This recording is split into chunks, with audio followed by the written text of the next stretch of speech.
Assalamualaikum warahmatullahi wabarakatuh. Perkenalkan, nama saya Salman Farisi. Saya dari Fakultas Ekonomi Prodi Manajemen semester 3 Universitas Putra Indonesia Cianjur.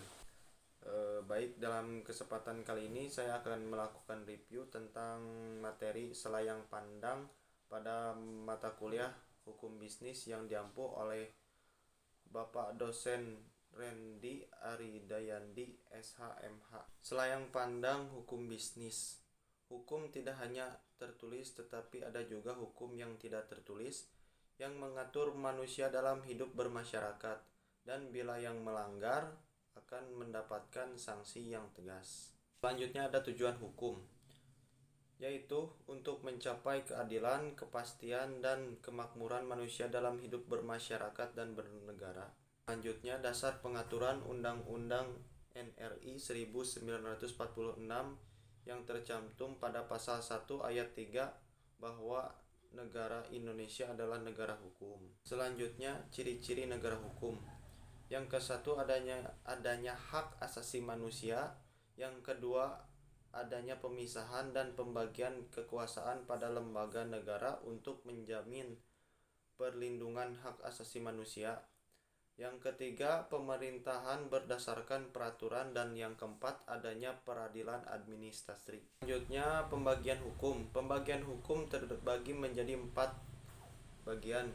Yang ke-1 hukum publik, yang kedua hukum pidana, yang ketiga hukum privat, dan yang keempat hukum perdata.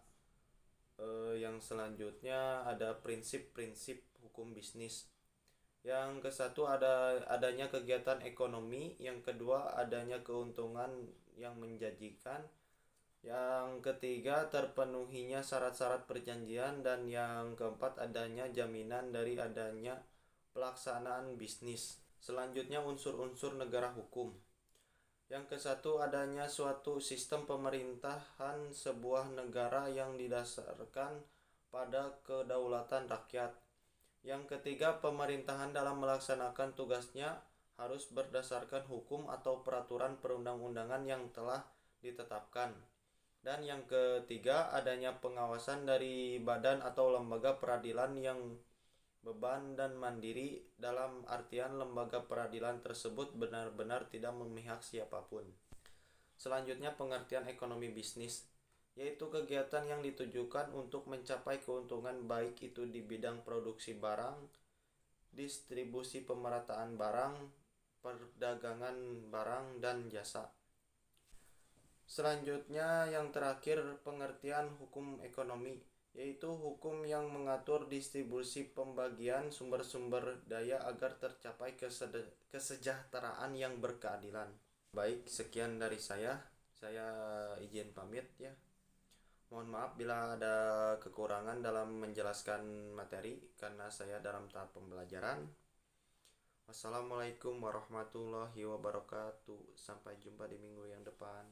Yuk, dadah.